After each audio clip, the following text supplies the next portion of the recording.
A quinta solução. Façam do lar um investimento lucrativo. No quinto dia de aula, Arcade falou assim para os alunos: se um homem separar 9 partes dos seus ganhos para com elas viver e gozar a vida, e se ainda alguma delas puder ser empregada no investimento lucrativo sem prejuízo de seu bem-estar, então seus tesouros crescerão rapidamente. A maioria dos babilônios mora muito mal com suas famílias. Pagam aluguéis abusivos a rigorosos proprietários em troca de aposentos onde suas mulheres não têm sequer um cantinho para plantar as flores que tanto alegram seus corações, enquanto os filhos não podem brincar senão nas passagens escuras. Nenhuma família pode gozar plenamente a vida a menos que tenha um pedaço de chão, onde as crianças possam brincar ao sol e onde a esposa possa plantar não somente árvores frutíferas, mas também verduras para alimentar os seus. Que homem não se sentiria feliz em poder comer os figos de suas próprias figueiras e as uvas de suas próprias videiras? Ter o seu próprio domicílio, com um pedaço de chão disponível para cuidar e sentir orgulho, dar confiança ao coração e maior ânimo a todos os seus esforços. Por isso, recomendo a todos os homens que tenham seu próprio teto, a fim de contar com um abrigo para si e para os seus. Ter o seu próprio lar não se acha além da capacidade de um homem bem-intencionado. Nosso rei não estendeu tanto as muralhas da cidade que existem atualmente muitas terras não usadas e que podem ser adquiridas por quantias bem razoáveis. Posso lhes assegurar, meus discípulos, que os emprestadores de dinheiro veem com bons olhos os desejos do homem que procura um lar e um pedaço de terra para a família. Poderão conseguir facilmente o empréstimo para contratar o fabricante de tijolos e o construtor, se tiverem condições de apresentar uma parte razoável da soma necessária para tão louvável propósito. Quando a casa estiver pronta, poderão pagar ao emprestador de dinheiro com a mesma regularidade com que anteriormente acertavam seus aluguéis. Como cada pagamento irá paulatinamente reduzindo a dívida com o emprestador de dinheiro, em poucos anos não estarão devendo mais nada a ele. Seus corações se sentirão então felizes, porque estarão legitimamente na posse de um bem estável e valioso, cuja única despesa serão os impostos reais. Suas boas esposas irão mais frequentemente ao rio lavar a roupa, trazendo de cada vez um saco de pele de cabra com água para regar as plantações. Assim, muitas bênçãos recaem sobre o homem que tem sua própria casa. E isso reduzirá em muito suas despesas, permitindo que uma parte maior de seus ganhos possa ser destinada aos prazeres e à satisfação de seus desejos. E aí está a quinta solução para a falta de dinheiro: tenha o seu próprio lar. A sexta solução: assegurem uma renda para o futuro. Arcade começou a sexta aula com estas palavras: a existência de todo homem vai da infância à velhice. Esse é o caminho da vida, e nenhum homem pode desviar-se dele a menos que os deuses o chamem prematuramente para o mundo do além. Por isso digo-lhes que cabe a todo homem providenciar uma renda condizente para os dias futuros, quando ele não for mais jovem, e providenciar que a família não fique na penúria, quando já não puder contar com ele para o seu conforto e sustento.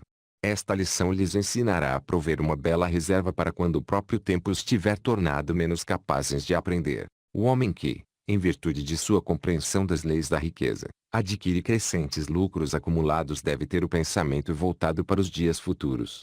Deve planejar certos investimentos ou provisão que dure com segurança por muitos anos, que estarão disponíveis quando chegar o tempo que ele tão prudentemente previu.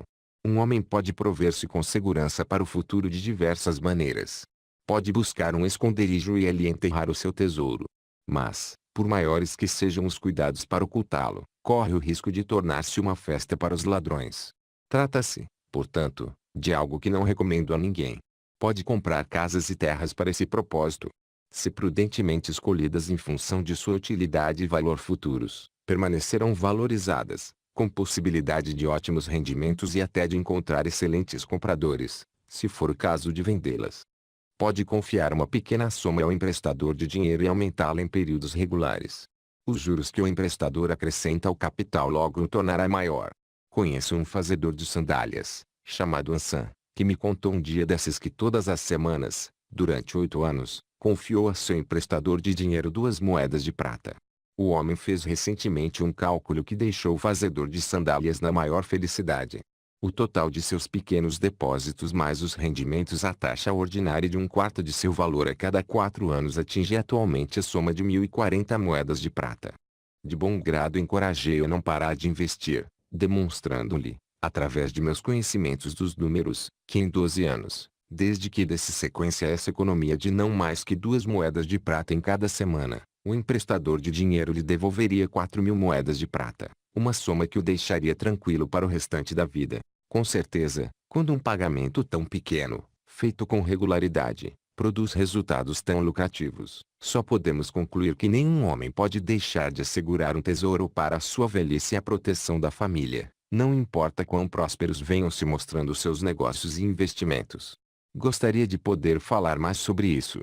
Em meu espírito permanece a crença de que algum dia homens de tirocínio descobrirão uma maneira de o cidadão assegurar-se contra a morte através de pequenos depósitos regulares, assim propiciando uma bela soma à família depois que tivesse de passar para o outro mundo.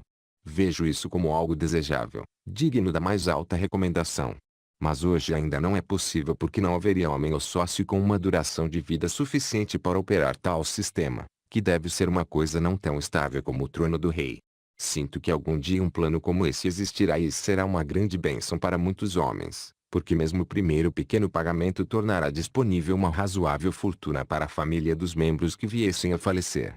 Mas já que vivemos em nosso próprio presente e não nos dias que ainda estão por vir, devemos tirar vantagem dos meios e métodos à disposição para realizar nossos propósitos. Por isso recomendo a todos os homens que, por meios prudentes e bem pensados, se garantam contra uma reserva minguada nos anos de sua maturidade. Pois uma carência de fundos para um homem que já não se acha em condições de ganhar dinheiro ou para uma família sem seu líder é uma dolorosa tragédia. Aqui temos, portanto, a sexta solução para a falta de dinheiro. Seja previdente quanto às necessidades de sua velhice e quanto à proteção de sua família. A sétima solução. Aumente sua capacidade para ganhar. Foram as seguintes as palavras de Arcade para a sua turma no 7º dia. Hoje conversarei com vocês, meus discípulos, sobre um dos mais vitais remédios para a falta de dinheiro. Mas o que me interessa hoje é menos o dinheiro do que vocês mesmos, os homens por baixo das roupas multicores que se acham sentados diante de mim. Falarei de todas essas coisas dentro da mente e da vida dos homens que trabalham a favor ou contra o sucesso de cada qual. Não faz muito tempo veio até mim um jovem que precisava de um empréstimo. Quando lhe perguntei por que estava necessitado de dinheiro, queixou-se de que seus ganhos eram insuficientes para custear suas despesas. Em vista disso, expliquei-lhe que, sendo esse o caso, ele era um cliente de risco para o emprestador de dinheiro, já que não lhe sobraria nada para pagar o empréstimo. O que você precisa, meu jovem, disse-lhe eu, é de uma remuneração maior. O que faz para aumentar sua capacidade de ganhos? Tudo o que posso, respondeu ele. Por 6 vezes em 2 luas procurei meu patrão para pedir-lhe aumento, mas sem sucesso. Ninguém insiste tanto assim. Não pude deixar de sorrir diante daquela ingenuidade, mas ele possuía um dos mais vitais requisitos para aumentar seus ganhos. Dentro dele havia o enorme desejo de ganhar mais, um correto e elogiável desejo. O desejo é a condição para a realização. Os desejos devem ser fortes e definidos. Desejos gerais não passam de vagas aspirações. O homem que deseja ser rico manifesta um pequeno propósito. O homem que deseja 5 moedas de ouro manifesta um propósito tangível, passível de ser buscado. Depois de ter alimentado seu desejo por 5 moedas de ouro com a força de propósito necessária, pode então procurar maneiras similares para obter 10 moedas, 20 moedas, 1.000 moedas, até que finalmente se torna rico. Depois de aprender a garantir um pequeno, mas definido, desejo terá suficiente experiência para garantir um outro de maior amplitude. Este é o processo através do qual a riqueza é acumulada, primeiro pequenas somas, depois maiores, à medida que o homem aprende e se torna mais capaz. Os desejos devem ser simples e definidos. Costumam malograr, porém, quando são muitos, confusos ou se acham além da capacidade de um homem realizá-los. À proporção que um homem aperfeiçoa-se em seu ofício, sua capacidade para ganhar dinheiro também cresce. Naqueles velhos tempos em que eu não passava de um pobre escriba, gravando sobre tabuinhas de argila em troca de algumas poucas moedas de cobre por dia, observei que outros trabalhadores produziam mais do que eu e eram mais bem pagos. Por isso, resolvi que seria o melhor em minha profissão. Não demorei muito a descobrir a razão do grande sucesso deles. Comecei a ter mais interesse pelo trabalho, a concentrar-me mais nas tarefas, a ter mais persistência em meus esforços. Com o tempo, poucos homens podiam igualar minha produção diária. Mantendo um razoável ritmo de trabalho, minha crescente habilidade foi recompensada, e não precisei procurar por 6 vezes meu patrão em busca de reconhecimento. Quanto mais conhecimentos adquirirmos, mais poderemos ganhar. O homem que busca aprender sempre mais sobre sua profissão será ricamente recompensado. Se for um artesão, deve informar-se sobre os métodos e ferramentas utilizados por um companheiro de maior perícia no mesmo ramo. Se trabalha com a lei ou com assistência médica, pode consultar e trocar informações com outros da mesma atividade. Se é um comerciante, deve continuamente pesquisar boas mercadorias passíveis de serem vendidas a preços mais baixos. Os negócios humanos mudam e aperfeiçoam-se, porque cidadãos entusiasmados estão sempre procurando melhorar a própria habilidade a fim de servirem com mais eficiência e qualidade àqueles de que dependem. Por isso sugiro a todos os homens que se ponham na linha de frente do progresso e não fiquem parados, sendo passados para trás. Muitas coisas podem enriquecer a vida de um homem com vantajosas experiências. Aqui estão algumas resoluções que um homem deve tomar, se respeita a si mesmo. 11. Ele deve pagar suas dívidas com toda a pontualidade de que for capaz, não adquirindo nada que não tenha condições de saldar. Deve cuidar da família de modo que esta possa pensar e falar bem dele. Deve fazer um testamento ao fim de que, caso os deuses o chamem para si, possa ser feita uma divisão adequada e honesta de todos os seus bens. Deve ter compaixão pelos que sofrem ou foram atingidos pela desventura e ajudá-los na medida de suas possibilidades. Deve ter atenções para os que lhe querem bem. Assim, o sétimo e último remédio para a falta de dinheiro é cultivar suas próprias aptidões, estudar e somar conhecimentos, tornar-se mais habilidoso e agir sempre respeitando a si mesmo. Dessa forma, adquirirá suficiente autoconfiança para realizar seus mais acalentados desejos. São essas, portanto, as 7 soluções para a falta de dinheiro, que, em função da experiência acumulada durante uma longa e bem-sucedida vida, julgo poder comunicar a todos os homens que desejam riqueza. Há mais ouro na Babilônia, caros discípulos, do que pode sonhar qualquer um de vocês. Há abundância para todos. Vão e pratiquem essas verdades, para que possam prosperar e enriquecer continuamente, como é de seu direito.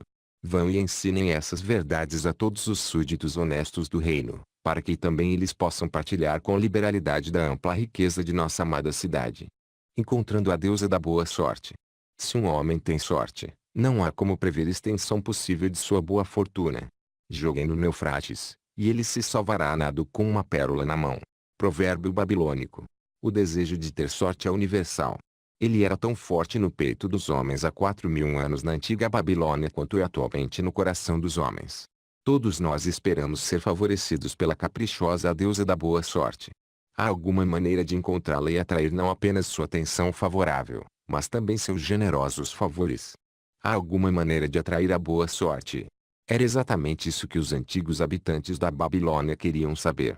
Eles passavam por homens argutos e entusiasmados pensadores, o que explica por que a velha cidade tornou-se a mais rica e a mais poderosa de seu tempo. Nessa época distante não havia escolas nem colégios. Possuíam, entretanto, um centro de aprendizado, uma verdadeira escola prática. Entre os prédios guarnecidos de torres da Babilônia, havia pelo menos um que emulava em importância com o palácio do rei, os jardins suspensos e os templos dos deuses. Os livros de história quase não o mencionam, embora tivesse exercido uma poderosa influência sobre o pensamento daquele tempo. Tal prédio era o Templo do Saber, onde os conhecimentos do passado eram apresentados por professores voluntários e onde assuntos de interesse popular eram debatidos em reuniões abertas. Dentro de suas paredes todos os homens se encontravam como iguais. O mais humilde dos escravos podia discutir sem medo de represálias as opiniões de um príncipe da casa real. Entre os muitos que frequentavam o Templo do Saber, havia um sábio chamado Arcade, o homem mais rico da Babilônia. Ele tinha seu próprio salão especial, onde quase todas as noites um grupo considerável de homens, alguns idosos, alguns muito jovens, mas a maioria na meia-idade, reuniam-se para discutir e perguntar sobre assuntos de interesse. Vamos supor que estamos ouvindo uma dessas conversas para ver como eles encaravam a questão da boa sorte. O sol tinha acabado de se pôr como uma grande bola de fogo brilhando através da areia do deserto, quando Arcade subiu a seu costumeiro tablado. Perto de 80 homens já esperavam sua chegada, reclinados sobre pequenos tapetes estendidos no chão, e mais gente ainda aparecia para aumentar a assistência. O que vamos discutir esta noite? Perguntou Arcade. Depois de uma breve hesitação, um tecelão alto dirigiu-se a ele, levantando-se como era de costume. Tenho um assunto cuja discussão gostaria de ouvir, embora receie que pareça ridículo a você, Arcade, e aos amigos aqui presentes. Depois de incentivado por Arcade e pelos próprios colegas a apresentá-lo, ele continuou: creio estar com sorte hoje, pois achei uma bolsa com moedas de ouro dentro. Meu grande desejo é continuar tendo sorte. Sentindo que todos os homens compartilham comigo tal desejo, sugiro que debatamos como atrair a boa sorte, para que possamos descobrir maneiras de contar com ela. Um belo e interessante tema acaba de ser proposto, comentou Arcade, na verdade, um dos mais valiosos de nossa discussão. Para alguns homens, a boa sorte não passa de um acontecimento casual que, como um acidente, pode ocorrer a alguém sem propósito ou razão. Outros acreditam que é responsável por qualquer boa fortuna é a nossa mais generosa deusa, Ashtar, sempre ansiosa para recompensar com belas dádivas aqueles que lhe agradam. Respondam, meus amigos, devemos pesquisar se existem meios pelos quais a boa sorte possa ser incentivada a visitar cada um de nós? Sim. Sim. E muito mais que isso, respondeu o crescente grupo de ávidos ouvintes. Para começar nossa discussão, continuou Arcade, ouçamos primeiro aqueles dentre nós que passaram por experiências similares à do tecelão, tendo achado ou recebido, sem qualquer esforço de sua parte, tesouros valiosos ou joias. Houve uma pausa, todos esperando que alguém tomasse a palavra para atender à sugestão de Arcade, mas ninguém o fez. Mas como, ninguém? Disse Arcade, então esse tipo de boa sorte deve ser realmente raro. Quem agora oferecerá uma sugestão para continuarmos nossa busca? Eu o farei, disse um jovem bem vestido, levantando-se. Quando um homem fala de sorte, não é natural que seus pensamentos estejam voltados para as mesas de jogo.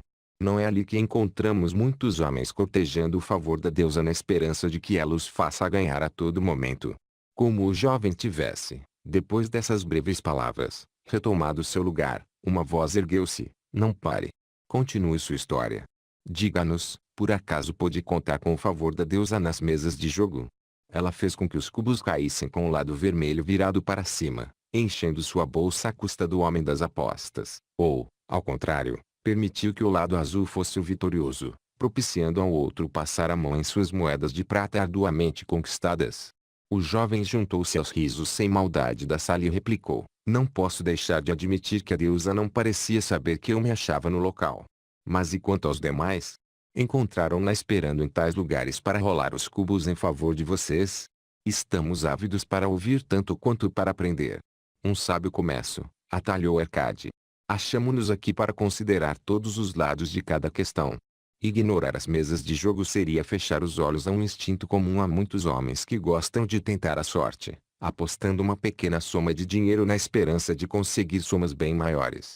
Isso me traz à lembrança as corridas de ainda ontem, gritou um outro ouvinte. Se a deusa frequenta as mesas de jogo, certamente não desdenha as corridas, onde carros de guerra dourados e cavalos espumantes oferecem muito mais excitação. Conte-nos honestamente, Arcade. Foi ela quem lhe soprou que devia apostar naqueles cavalos cinza de Nínive. Eu estava de pé bem a seu lado e mal pude acreditar em meus olhos quando vi apostando neles. Você sabe tão bem quanto nós que nenhuma parelha em toda a Síria pode competir com nossos amados baios numa bela corrida. A deusa por acaso soprou em seus ouvidos que apostasse nos cavalos cinza porque na última volta o preto, que corria por dentro, tropeçaria, atrapalhando de tal modo nossos rapazes que os cavalos de Nínive acabariam ganhando o páreo numa vitória inesperada. Arcade sorriu indulgentemente devido ao gracejo.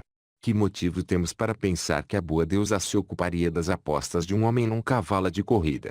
Para mim, ela é uma deusa de amor e dignidade cujo prazer consiste em ajudar os necessitados e recompensar aqueles que fizeram por onde merecer.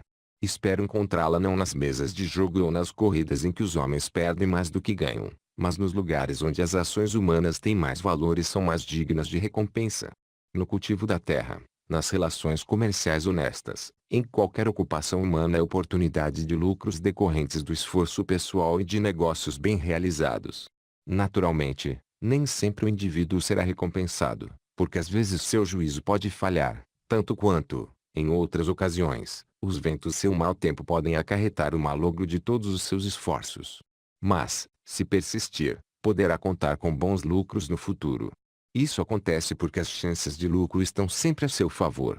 Mas, quando um homem joga apostando, a situação se inverte, pois as possibilidades de lucro acham-se frequentemente contra ele e a favor daquele que dirige a banca. O jogo sempre beneficia este último. Faz parte do negócio que ele tenha direito a uma percentagem sobre as quantias apostadas. Poucos jogadores percebem como são certos os lucros do dono da banca e como são incertas suas próprias chances de vencer. Consideremos como exemplo as apostas feitas no jogo de cubos. Toda vez que o cubo é lançado nós apostamos no lado que cairá virado para cima. Se der vermelho, o dono da banca tem de nos pagar 4 vezes o valor de nossa aposta. Se der, entretanto, qualquer outro dos 5 lados restantes, perdemos. Assim, em cada jogada contamos com 5 chances de perder, mas, uma vez que o vermelho paga 4 por 1, temos 4 chances de vencer. Numa única noite de jogo, o dono da banca pode contar com lucros certos no valor de 1/5 de todas as apostas feitas.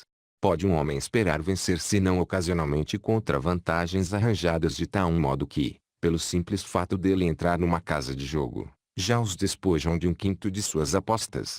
Mas há casos em que alguns homens conseguem ganhar somas bastante altas, arriscou um dos ouvintes. Certamente, continuou Arcade. Percebendo isso, pergunto-me se o dinheiro conseguido dessa maneira traz um valor permanente àqueles que têm sorte. Entre meus conhecidos se acham muitos dos mais exitosos homens da Babilônia, mas sinto-me incapaz de apontar um único que tenha começado a triunfar a partir de uma fonte como essa. Todos vocês aqui reunidos esta noite conhecem muitos de nossos abastados cidadãos. Seria do maior interesse para mim saber quantos deles podem creditar as mesas de jogo ao início de seus anos venturosos. E se cada um de vocês falasse dos que conhece? O que dizem? Depois de prolongado silêncio, um gaiato aventurou. Sua pergunta inclui os donos da banca. Se não se lembra de mais ninguém, respondeu Arcade. Se nenhum de vocês pode lembrar-se de ninguém, que tal vocês mesmos? Há bons vencedores por aqui hesitando em recomendar o jogo como uma possível fonte de renda. Seu desafio teve como resposta gemidos procedentes do fundo da plateia, que arrancaram muitos risos. Teríamos a impressão de não estarmos procurando a boa sorte nos lugares que a deusa costuma frequentar, continuou ele. Sendo assim, vamos explorar outros campos. Já vimos portanto que ela não se acha no fato de toparmos casualmente com uma carteira perdida, nem nas mesas de jogo. Quanto às corridas, devo confessar que perdi mais dinheiro do que ganhei. Vejamos agora nossas ocupações e negócios. Não é natural que, em seguida a uma vantajosa transação, consideremos isso não como um belo lance da sorte, mas como uma justa recompensa pelos nossos esforços. Estou inclinado a pensar que podemos estar desprezando as dádivas da deusa. Talvez ela realmente nos assista quando não apreciamos sua generosidade. Alguém sugere uma outra discussão? Uma comerciante idoso levantou-se, repuxando sua elegante vestimenta branca. Com a permissão de vocês, honrado Arcade e caros amigos, ofereço uma sugestão. Se, como você disse, devemos acreditar em nossa própria habilidade e capacidade para o êxito de nossos negócios, por que não considerar os sucessos que estivemos a ponto de obter, mas que nos escaparam, situações que teriam sido mais lucrativas? Elas teriam sido um raro exemplo de boa sorte se realmente tivessem ocorrido. Como não se concretizaram, não podemos considerá-las como nossa justa recompensa. Certamente haverá entre nós homens capazes de relatarem experiências nesse sentido. Trata-se de uma bela abordagem, aprovou Arcade. Quem entre vocês teve ao alcance uma boa sorte somente para vê-la escapar? Muitas mãos se ergueram, inclusive a do comerciante idoso. Arcade animou a tomar a palavra. Como autor da proposta, gostaríamos de ouvi-lo primeiro. Contarei de bom grado a vocês uma história, disse ele, que ilustra como a boa sorte pode chegar tão perto de um homem e quão cegamente pode lhe permitir que ela escape, trazendo perda e remorso. Há muitos anos, quando ainda era jovem, recém-casado e no começo de uma promissora carreira, meu pai me procurou e insistiu energicamente comigo para que eu participasse de um determinado investimento. O filho de um de seus amigos tivera conhecimento de um pedaço de terra estéril não muito além das muralhas de nossa cidade. Ficava bem acima do canal e não era alcançado pelas águas. O filho do amigo de meu pai arquitetou um plano para comprar essa terra, construir 3 grandes rodas d'água que pudessem ser movidas por bois e dessa maneira trazer até ali a água necessária. Depois, Dividiria a terra em pequenos lotes e buscaria compradores entre os residentes da cidade. Mas ele não tinha dinheiro suficiente para levar a cabo um empreendimento desses. Tal como eu, era jovem e contava com vencimentos apenas satisfatórios. Seu pai, como meu, tinha uma grande família e poucos recursos. Por isso resolveu ajudar o filho, tentando convencer um grupo de cidadãos a entrar na empresa com ele. Seria um grupo de 12 pessoas, cada uma das quais se comprometeria a dar 1/10 de seus ganhos para o empreendimento até que a terra estivesse em condições de ser vendida. Cada qual então participaria dos lucros obtidos proporcionalmente ao que tivesse empenhado no investimento. Você, meu filho, disse-me meu pai, acha-se agora na juventude.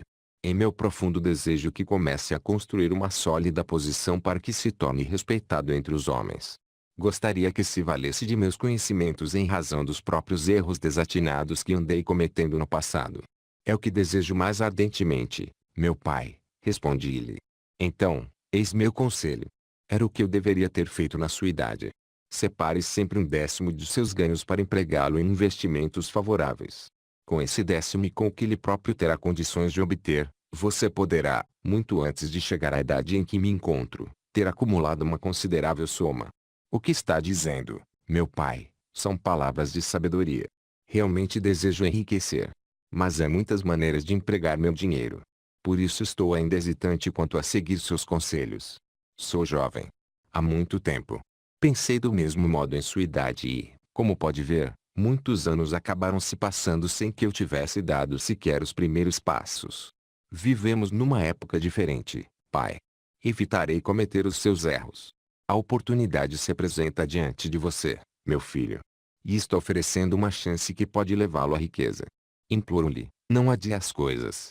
Procure amanhã mesmo o filho de meu amigo e combine com ele pagar 10% dos seus ganhos para esse investimento. Sim, vai amanhã mesmo. A oportunidade não espera por ninguém. Hoje está aqui, amanhã já não sabemos para onde se foi. Por isso, não perca tempo. Apesar dos conselhos de meu pai, hesitei. Tinham acabado de chegar à cidade, trazidas por mercadores vindo do leste, roupas tão refinadas que eu e minha boa esposa logo pensamos em comprar. Se tivesse de destinar 1/10 de todos os meus ganhos para o tal investimento, seria obrigado a privar-nos desse e de outros prazeres tão desejados. Demorei a tomar uma decisão, até que ficou tarde demais. Tempos depois acabei me arrependendo.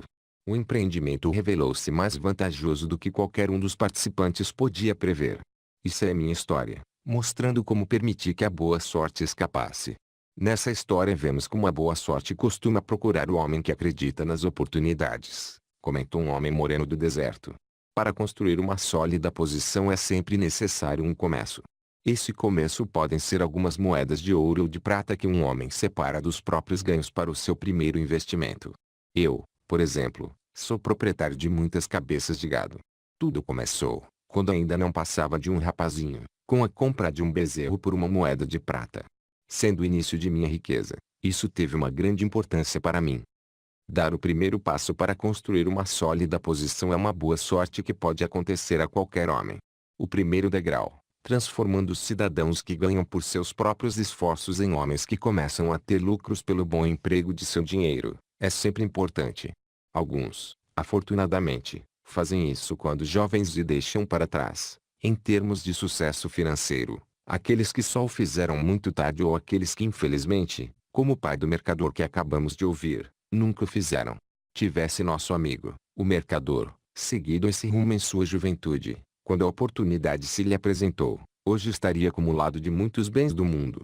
Se a boa sorte de nosso amigo Tecelão incentivar a subir um degrau como esse por sua vez, ele não será mais que o começo de uma fortuna muito maior. Obrigado. Gostaria de falar também. Um homem de outro país levantou-se. Sou sírio. Não falo bem o idioma de vocês. Quero chamar esse amigo, o mercador, por um nome, embora vocês possam achar que não se trata de um termo polido. Mas acho que é o único que lhe merece. Só que não conheço a palavra certa aqui na Babilônia. Se usar o meu próprio idioma, vocês não entenderão. Por isso, por favor, cavalheiros, digam o meu nome correto para todo aquele que costuma deixar para depois coisas que podem ser boas para ele. Procrastinador, gritou uma voz. É isso, berrou o sírio, agitando muito as mãos. Ele despreza as oportunidades quando elas aparecem. Prefere esperar. Ele diz: no momento já estou com muito bons negócios, daqui a pouco a gente vê isso. As oportunidades não esperarão por um companheiro tão lento como esse. Elas acham que, se um homem deseja realmente ter sorte, deve apressar-se. O sujeito que não se atira quando as oportunidades se apresentam não passa de um procrastinador como nosso amigo, esse mercador. O mercador levantou-se, curvando-se logo em seguida, respeitosamente, em resposta ao riso geral. Tem toda a minha admiração, estrangeiro dentro de nossos portões, por não hesitar em falar a verdade. Ouçamos agora uma outra história sobre oportunidades, atalhou Arcade. Quem poderia falar agora? Eu, respondeu um homem de meia idade.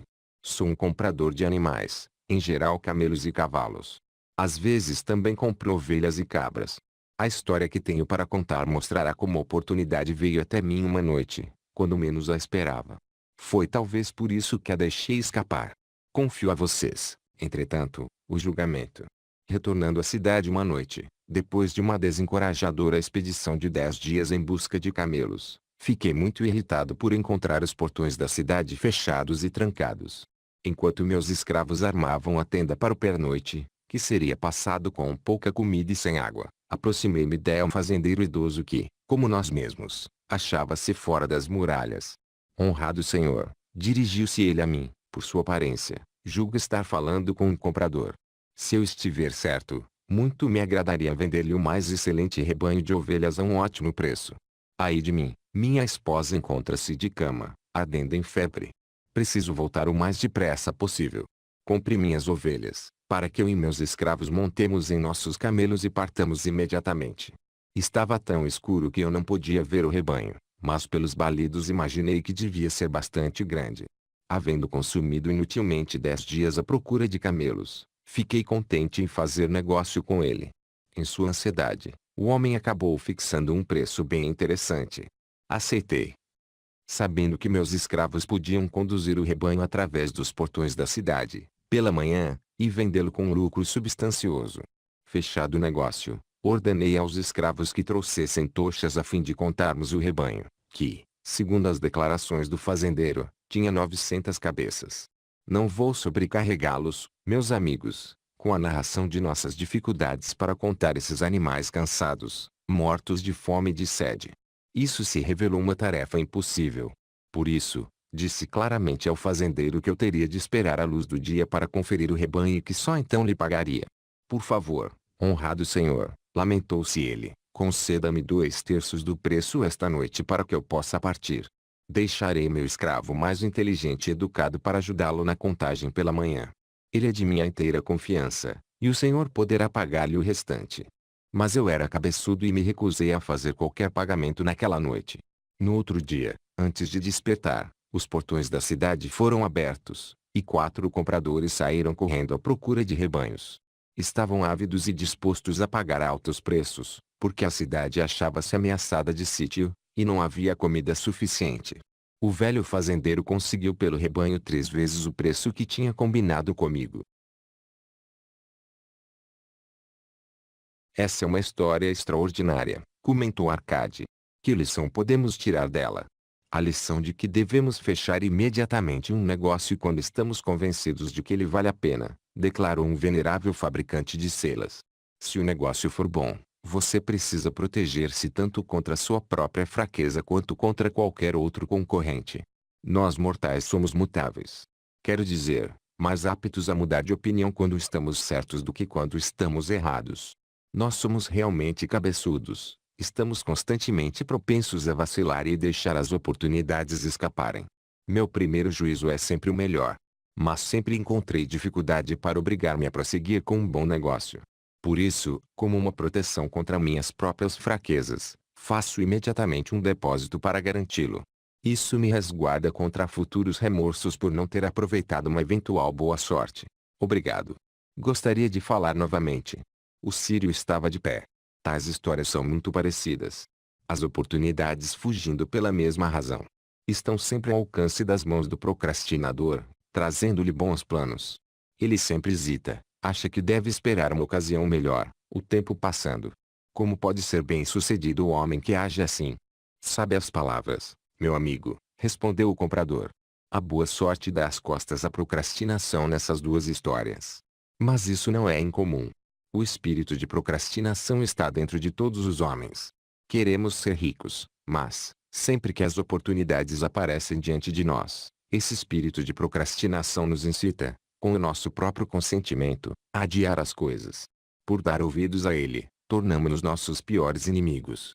Em minha juventude não identificava essa tendência dos homens com o vocábulo que tanto agradou a nosso amigo da Síria. Pensava, no início, que era o meu pobre juízo que me fazia perder negócios tão lucrativos. Mais tarde joguei a culpa na minha teimosia. Por fim, tive de dar o braço a torcer. Tratava-se de um hábito de adiamento desnecessário onde se precisava de uma ação rápida e decisiva. Como odiei a procrastinação quando a verdade finalmente se mostrou. Com a amargura de um asno selvagem preso a uma carroça, fugi desse inimigo de meu sucesso. Obrigado. Gostaria de fazer uma pergunta ao senhor mercador. Era o sírio outra vez. Você usa roupas finas, que em nada se parecem com as de um homem pobre, e fala como um homem bem-sucedido. Conte-nos, você ainda dá ouvidos à procrastinação? Como o comprador nosso amigo, respondeu o mercador, eu também acabei por reconhecer a procrastinação e bani-la. Para mim, ela provou ser uma inimiga, pois me observava, esperando ver frustradas minhas realizações. A história que contém é apenas uma entre os muitos exemplos similares que poderiam ser citados para mostrar como isso me desviou de minhas oportunidades. Depois que compreendemos, não é difícil superar tal coisa. Nenhum homem permite voluntariamente que o ladrão roube suas sacas de cereais. Tampouco permite voluntariamente que um inimigo seduza seus clientes ou roube seus lucros. Quando uma vez percebi que meu inimigo estava praticando ações como essas, subjuguei-o com determinação. Assim, todo homem deve dominar seu próprio espírito de procrastinação se quiser participar dos ricos tesouros da Babilônia. O que diz, Arcade? Como você é o homem mais rico da Babilônia, muita gente acha que você é um sortudo. Concorda comigo em que nenhum homem pode alcançar uma grande soma de sucesso até que tenha completamente esmagado o espírito de procrastinação dentro de si. As coisas realmente se passam como você afirma, admitiu Arcade. Durante minha longa vida observei gerações e gerações seguindo adiante por esses caminhos dos negócios, ciência e aprendizado que conduzem ao sucesso na vida. As oportunidades surgem na vida de todos os homens. Alguns se agarram a elas e direcionam-se para a satisfação de seus mais profundos desejos, mas a maioria hesita, falha e fica para trás. Arcade voltou-se para o tecelão. Você sugeriu que discutíssemos sobre a boa sorte. Deixe-nos saber o que pensa agora sobre o assunto. Vejo a boa sorte sob uma luz diferente. Tinha pensado nisso como a coisa mais desejável que pudesse acontecer a um homem, sem grande esforço de sua parte. Agora percebo que não se trata de situações que alguém possa atrair para si mesmo. A partir de nossa discussão aprendi que para atrair a boa sorte, é necessário aproveitar as oportunidades. Por isso, no futuro, farei o melhor que puder quando as oportunidades surgirem para mim. Você pegou bem o sentido das verdades trazidas à luz por nossa discussão, replicou Arcade. A boa sorte, de acordo com o que vimos, segue de perto as oportunidades, mas raramente chega de outro modo. O mercador nosso amigo teria sido um eleito da boa fortuna, se tivesse aproveitado a oportunidade que a boa deusa pôs diante dele. Nosso amigo comprador, da mesma maneira, teria sido outro eleito da boa fortuna, se não houvesse hesitado em comprar na hora o rebanho de ovelhas, vendendo-o em seguida a um preço bastante vantajoso. Prosseguimos a discussão até encontrares meios pelos quais a boa sorte pode ser atraída para nós. Creio que achamos o caminho. Duas histórias ilustraram como a boa sorte é consequência das oportunidades. Aqui está a moral que reside em histórias similares sobre a boa sorte. Tenha esta sido aproveitada ou não, a boa sorte pode ser atraída desde que estejamos atentos às oportunidades. Aqueles que se mostram ávidos por aproveitar as oportunidades para o seu próprio êxito atraem o interesse da boa deusa. Ela está sempre ansiosa para ajudar aqueles que lhe agradam. E os homens de ação são os que mais conseguem isso. A ação os conduzirá ao encontro do sucesso que vocês tanto desejam. Os homens de ação são favorecidos pela deusa da boa sorte. As 5 leis de ouro. Um saco cheio de ouro ou uma tabuinha de argila gravada com palavras sábias. Se vocês tivessem que decidir-se por um ou por outra, qual escolheriam? A bruxuleante luz de uma fogueira feita com arbustos do deserto, O rosto queimado de sol dos ouvintes brilhou com interesse. O ouro, disseram a uma só voz os 27 ali reunidos. O velho Calabab sorriu astuciosamente. Atenção, atalhou ele, levantando o braço. Ouçam os cães selvagens ferindo à noite. Eles uivam e ganem porque estão mortos de fome. Mas deem-lhe de comer, e o que fazem? Começam a brigar e a andar empertigados. E continuam brigando e andando empertigados, sem dispensarem um único pensamento ao dia seguinte, que certamente virá. O mesmo acontece com os filhos dos homens. Pecam-lhes que escolham entre o ouro e a sabedoria, e o que fazem por sua vez? Ignoram a sabedoria e devoram o ouro. No dia seguinte tornam-se uns bebês chorões porque não têm mais ouro. O ouro está reservado àqueles que conhecem suas leis e permanecem fiéis a elas. Calababa escondeu as pernas magras sob a túnica branca, porque tinha começado a soprar o frio vento da noite. Uma vez que vocês me serviram lealmente durante nossa longa jornada, cuidaram de meus camelos, cruzaram penosamente, mas sem queixas, a areia quente do deserto e enfrentaram bravamente os ladrões que tentaram despojar-me de minhas mercadorias. Contar-lhes esta noite a história das 5 leis de ouro, uma história diferente de qualquer outra que já tenham ouvido antes.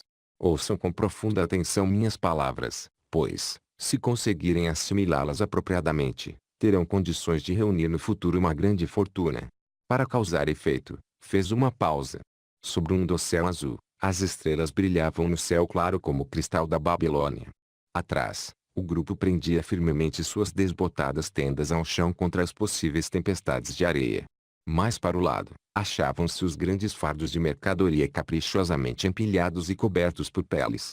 Próximo dali, o rebanho de camelos espojava-se na areia, alguns ruminando, satisfeitos, enquanto outros dormiam, enchendo o ar com os seus roncos.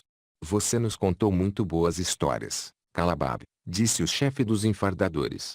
Confiamos em que sua sabedoria nos guie até o dia seguinte, quando então teremos concluído nossos serviços contigo.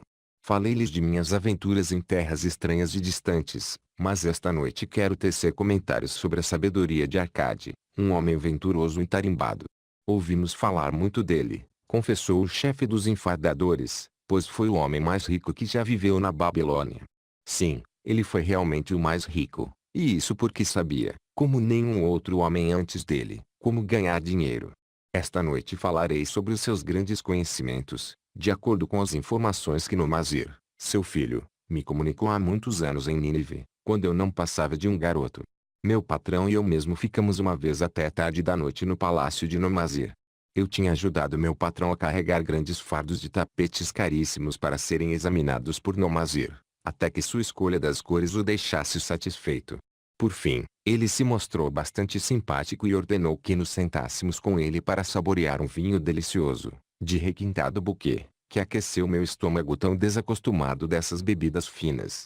Foi nessa noite que o anfitrião nos contou a história da grande sabedoria de Arcade, seu pai, em termos que tentarei reproduzir diante de vocês da melhor maneira possível. É costume na Babilônia, como sabem, que os filhos de pais ricos vivam na casa paterna à esperança de herdarem seus bens. Arcade não aprovava tal costume. Por isso, quando Nomazir atingiu a maioridade, mandou chamar o jovem e dirigiu-lhe estas palavras. Meu filho, é meu desejo que você herde todos os meus bens. Entretanto, primeiro deve provar que é capaz de administrá-los adequadamente.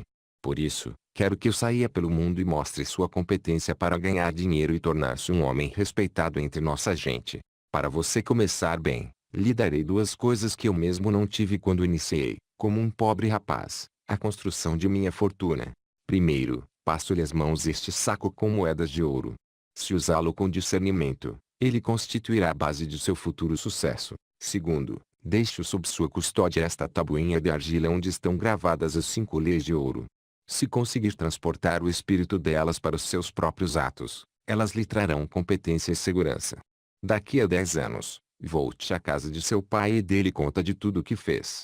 Se eu achar que se mostrou valoroso e me apresentar provas disso, eu o farei herdeiro de todos os meus bens.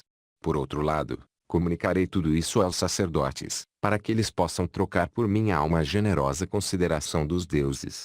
Assim, Nomazir partiu em busca de seu próprio caminho, pegando o saco de ouro, a tabuinha de argila cuidadosamente envolta em tecido de seda, seu escravo e os animais de carga e de montaria. Os 10 anos se passaram, E Nomazir, como tinha sido combinado, retornou à casa do pai, tendo este providenciado uma grande festa em sua homenagem e para a qual convidara grande número de amigos e parentes. Terminadas as comemorações, pai e mãe acomodaram-se em seus ricos assentos num dos lados do grande salão, e Nomazir apresentou-se diante deles para prestar contas de sua viagem, como tinha prometido ao pai. Era noite.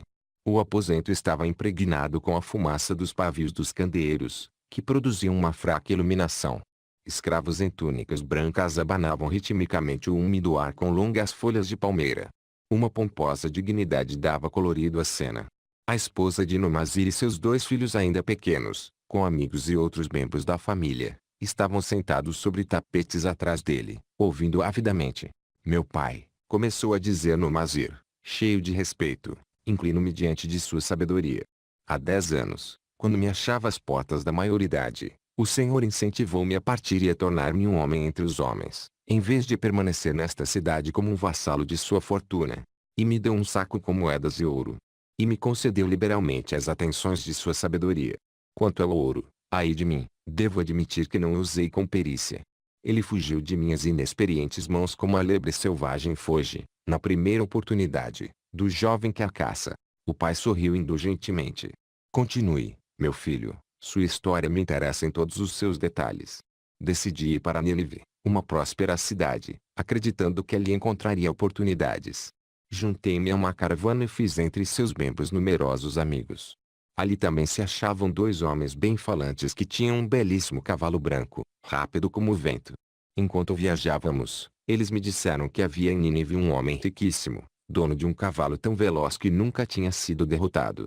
Por sinal, não acreditava que pudesse existir cavalo mais corredor que o dele. Por isso estava disposto a apostar qualquer soma, por mais alta que fosse, em como seu cavalo venceria qualquer outro em toda a Babilônia. Comparado ao deles, zombavam meus amigos, o animal do niniviano não passava de um pangaré que podia ser batido com facilidade.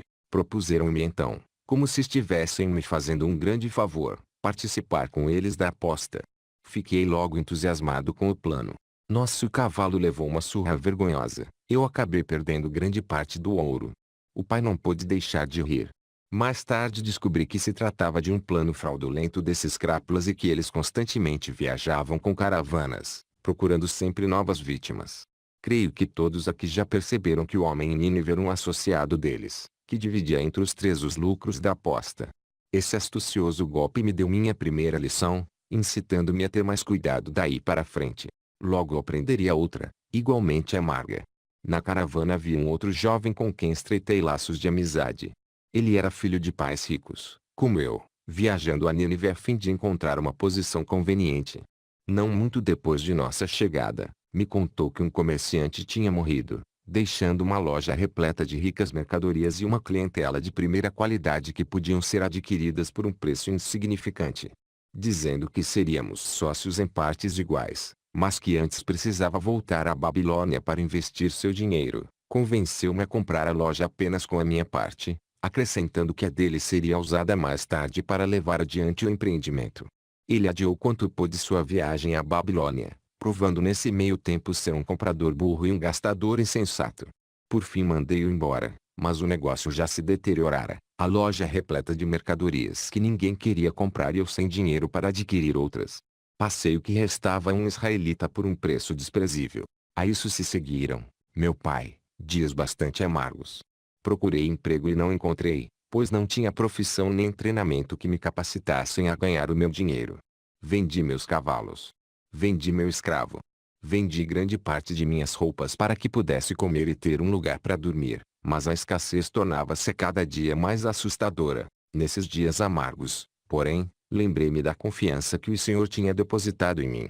O Senhor insistiu comigo para que me tornasse um homem, e eu estava disposto a não desapontá-lo.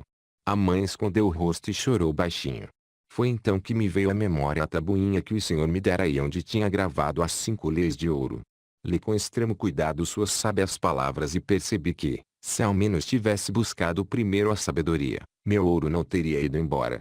Decorei cada uma das leis e determinei que, se ainda uma próxima vez a deusa da boa fortuna sorrisse para mim, eu me deixaria guiar pela sabedoria dos mais velhos em vez de confiar na inexperiência da juventude.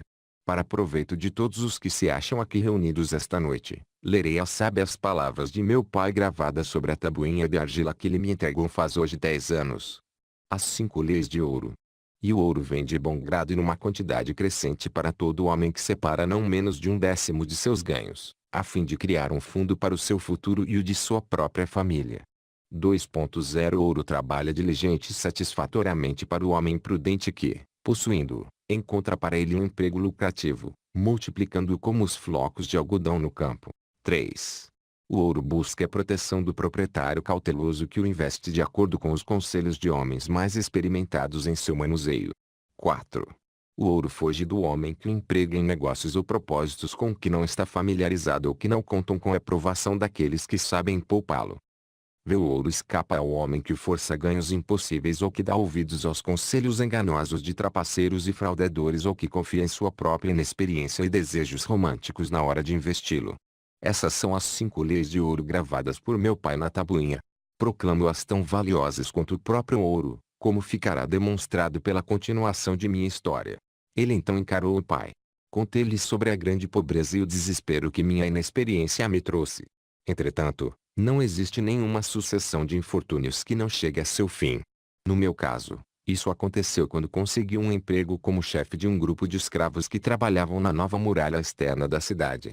Usando meu conhecimento da primeira lei de ouro, economizei uma moeda de cobre dos meus primeiros vencimentos, acrescentando a ela, sempre que possível, uma moeda de prata. Era um procedimento lento, pois eu tinha de fazer despesas pessoais. Gastava de má vontade, admito, porque estava determinado a ganhar, antes de completados os 10 anos, muito mais dinheiro que aquele que o Senhor, meu pai, me havia concedido.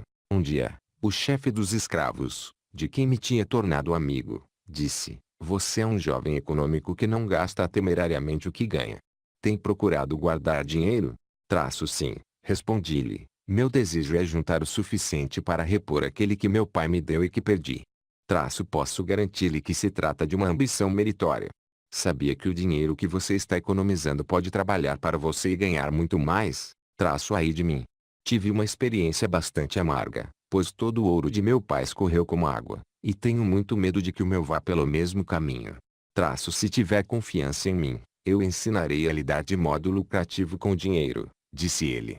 Dentro de um ano, a muralha externa terá sido terminada e estará pronta para receber os grandes portões de bronze que serão erguidos em cada entrada, a fim de proteger a cidade contra os inimigos do rei. Em toda Nínive não existe metal suficiente para fazer esses portões, e o rei ainda não pensou em providenciá-lo. Eis o meu plano: um grupo de nós juntará o dinheiro que temos para organizar uma caravana às minas de cobre e estanho, muito distantes, e trazer a Nínive quantidades imensas de metal. Quando o rei ordenar a fabricação dos portões, nós sozinhos poderemos fornecer o metal a um preço que o soberano não se recusará a pagar. Se o rei não quiser comprar diretamente de nós, mesmo assim ainda teremos o metal, que poderá então ser vendido a um preço bem mais alto. Em seu oferecimento reconheci uma oportunidade para aplicar a terceira lei e investir minhas economias sob a orientação de um homem sábio. Não fui desapontado. Nosso grupo foi bem sucedido, e meu pequeno depósito de ouro cresceu bastante com a transação. Com o tempo, fui aceito como um membro desse mesmo grupo em outros empreendimentos. Eram homens de tirocínio para os negócios. Discutiam minuciosamente todos os planos levados a seu exame antes de se lançarem a qualquer empresa. Protegiam o principal contra todas as eventualidades e não se metiam em nada em que o dinheiro investido não pudesse ser recuperado. Iniciativas malucas como a do cavalo de corrida ou a da expedição pelos mares, em que eu tinha entrado devido à inexperiência, não teriam sido sequer consideradas por eles. Eles teriam percebido imediatamente sua fragilidade. Através de minha associação com esses homens, aprendi a investir com segurança e a garantir um retorno lucrativo para o meu dinheiro. À medida que os anos passavam, meu tesouro crescia rapidamente. Já tinha conseguido juntar muito além de tudo quanto perdera. Devido a meus infortúnios, tentativas e êxitos, pude repetidas vezes, meu pai, provar a sabedoria das 5 leis de ouro e ver em cada um desses momentos como estavam certas. Para quem não conhece essas leis, o dinheiro não aparece tão frequentemente e, quando aparece, vai rapidamente embora. Já para aqueles que não hesitam em utilizá-las, o dinheiro aparece e trabalha para eles como um escravo. Nomazir parou de falar e acenou para um escravo no fundo da sala. O escravo trouxe para a frente, um de cada vez, 3 pesados sacos de couro. Nomasir pegou um deles e colocou-o no chão, diante de seu pai, dirigindo-lhe estas palavras: O Senhor me deu, quando há 10 anos deixei sua casa, um saco com moedas de ouro, ouro da Babilônia. Pois aí está, como devolução, um saco com moedas de ouro de Nínive de igual peso. Uma troca equivalente, como todos concordarão. O Senhor me deu também uma tabuinha de argila gravada com palavras sábias. Em seu lugar, aí estão esses 2 outros sacos com moedas de ouro. Assim dizendo, tirou-os das mãos do escravo e, do mesmo modo, colocou-os no chão diante do pai. Penso provar com isso, meu pai, que considero seus conhecimentos muito mais valiosos que o seu ouro. Mas, ainda assim, quem poderia aquilatar em moedas de ouro o valor da sabedoria?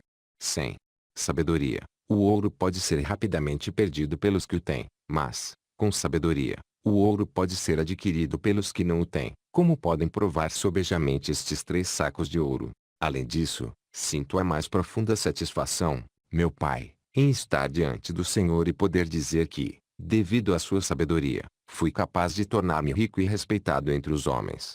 O pai pôs afetuosamente sua mão sobre a cabeça do filho. Você aprendeu bem suas lições, e me sinto realmente feliz por ter um filho a quem possa confiar minha riqueza. Calabab terminou sua história e olhou interrogativamente para os ouvintes. Que sentido tem para vocês história de Nomasir? Perguntou ele.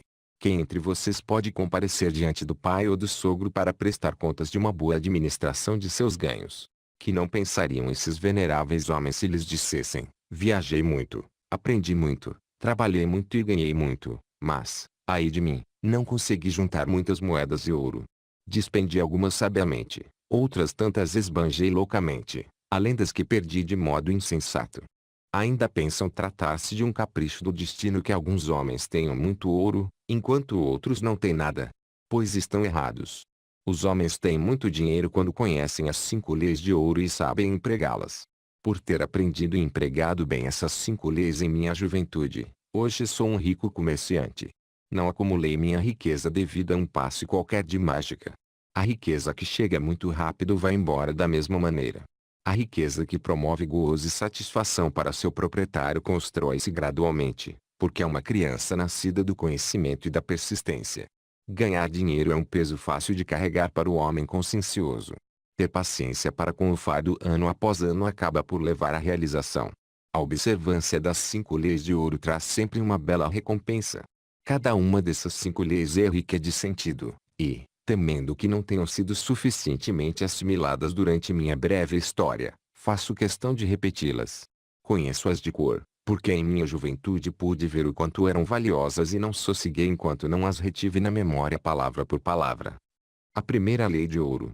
O ouro vem de bom grado e numa quantidade crescente para todo homem que separa não menos de 1/10 de seus ganhos, a fim de criar um fundo para o seu futuro e o de sua própria família. Todo homem que separar religiosamente 1/10 de seus ganhos e investi-los sabiamente criará um considerável fundo que não somente lhe trará um vultoso rendimento futuro, como também protegerá sua família depois que os deuses o chamarem para o mundo de escuridão. A lei afirma igualmente que o ouro vem de bom grado para tal homem. Pude certificar-me disso em minha própria vida. Quanto mais ouro acumulei, mais prontamente ele veio até mim em quantidades crescentes. As moedas de ouro que economizei ganham ainda mais moedas, como acontecerá com vocês mesmos, e seus lucros continuam ganhando. Esse é o resultado da primeira lei. A segunda lei de ouro. O ouro trabalha diligente e satisfatoriamente para o homem prudente que, possuindo-o, encontra para ele um emprego lucrativo, multiplicando-o como os flocos de algodão no campo. O ouro realmente é um trabalhador bem disposto. Está sempre ávido por multiplicar-se quando a ocasião se apresenta. Para o homem que conserva separada uma determinada quantidade de ouro sempre surgem oportunidades para um empreendimento lucrativo. À medida que os anos passam, ele se multiplica das maneiras mais surpreendentes. A terceira lei de ouro. O ouro busca a proteção do proprietário cauteloso que o investe de acordo com os conselhos de homens sábios em seu manuseio. O ouro realmente busca a proteção do proprietário cauteloso e aborrece a companhia do insensato. O homem que procura o conselho dos mais sábios no manuseio do dinheiro aprende cedo a não pôr em risco seu tesouro, mas preservá-lo em segurança e gozar com satisfação seu crescimento. A quarta lei de ouro. O ouro foge do homem que o emprega em negócios ou propósitos com os quais não está familiarizado ou que não contam com a aprovação daqueles que sabem poupá-lo. O homem que tem moedas de ouro, mas não é hábil em seu manuseio, depara-se muitas vezes com situações aparentemente lucrativas. São a mil de prem este perigo de perda e, quando bem examinadas por homens sábios, revelam pequena possibilidade de lucro. Por isso, o inexperiente que possui ouro confia em seu próprio juízo e investe seu capital em negócios ou propósitos com os quais não se acha familiarizado, comete muitos erros e paga com seu tesouro pela falta de tarimba. Sábio, aliás, é aquele que investe o seu dinheiro de acordo com o conselho dos homens acostumados a lidar com finanças, a quinta lei de ouro. O ouro escapa ao homem que força ganhos impossíveis ou que dá ouvidos aos conselhos enganosos de trapaceiros e fraudadores ou que confia em sua própria inexperiência e desejos românticos na hora de investi-lo. Propostas fantasiosas, que impressionam como as histórias de aventuras, sempre ocorrem ao novo proprietário de ouro. Elas surgem para dotar seu tesouro com poderes mágicos que o capacitarão a fazer ganhos impossíveis. Observem, porém, os homens sábios, pois eles conhecem verdadeiramente os riscos que se ocultam por trás de todos os planos para fazer grande riqueza rapidamente. Não esqueçam dos homens ricos de Nínive que não admitiam qualquer coisa que pusesse em risco o principal ou não trouxesse em si mesmo a certeza de lucro. Aqui termina minha história sobre as 5 leis de ouro. Ao contá-la, espero ter passado para vocês os segredos de meus próprios sucessos. Não é realmente segredos, mas verdades que todo homem deve primeiro aprender e então seguir quem deseja sair da multidão, a qual, como aqueles cães distantes, tem de se preocupar todos os dias com a alimentação. Amanhã entraremos na Babilônia. Olhem. Vejam o fogo perene que arde acima do templo de Bel. Já estamos perto da cidade de ouro. Amanhã vocês terão dinheiro, o dinheiro a que têm direito pelos seus serviços tão lealmente prestados. 10 anos depois desta noite, o que terão a contar sobre esse dinheiro? Se houver entre vocês quem, como Nomazir, venha usar uma parte de seu dinheiro para tentar conseguir por si mesmo uma posição social e, a partir daí, deixar-se guiar pela sabedoria de Arcade, se, depois de 10 anos a contar de agora, for um apostador seguro, como o filho de Arcade, esse alguém será então rico e respeitado entre os homens. Nossas ações sensatas acompanham-nos através da vida para nos dar prazer e ajudar-nos. Do mesmo modo, nossas ações insensatas nos seguem para nos causar prejuízos e atormentar-nos. Ai de mim, elas não podem ser esquecidas. Na primeira fila dos dissabores que nos perseguem estão as recordações das coisas que devíamos ter feito, das oportunidades que vieram até nós apenas para testemunhar nosso pouco caso. Ricos são os tesouros da Babilônia, tão ricos que nenhum homem seria capaz de estimar seu valor em moedas de ouro. A cada ano tornam-se mais ricos e mais valiosos. Como os tesouros de qualquer terra, eles são uma recompensa, uma bela recompensa para homens de iniciativa que resolvem garantir sua justa partilha. Na força de seus próprios desejos acha-se um poder mágico. Guie esse poder com o seu conhecimento das 5 leis de ouro e assim poderão compartilhar os tesouros da Babilônia.